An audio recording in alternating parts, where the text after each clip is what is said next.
अस्सलाम वालेकुम। SM news के साथ मैं हूं सैयद मुकद्दर रज़ा।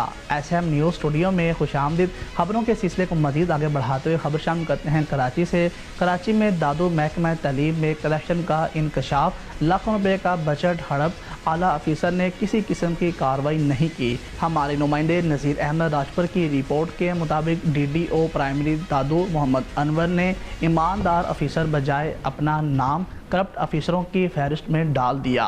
दादू डिस्ट्रिक्ट कैंपस स्कूल के DDO में रखे हुए लाखों रुपए का बजट हड़प किसी आला अफीसर को पता ही नहीं चला। ज़राए का कहना है कि DEO प्राइमरी दादू ने मुख्तलिफ स्कूलों के लाखों रुपए बजट की रकम अपने अख्तियार और ताकत इस्तेमाल करके निकलवाने में कामयाब हुआ, जबकि स्कूलों में बजट की रकम से किसी किस्म का काम नहीं हुआ। सैलाब की वजह से आज भी दादू के स्कूलों की इमारत ज़बो-खाली का शिकार हैं। स्कूलों में ना ही कोई फर्नीचर है और ना ही इमारतों की तामीर करवाई गई है, लेकिन लाखों रुपए का बजट निकाल कर हड़प कर लिया गया है। सोशल मीडिया पर DDO की करप्शन की खबरें गर्दिश करने के बावजूद भी किसी अफीसर ने नोटिस नहीं लिया।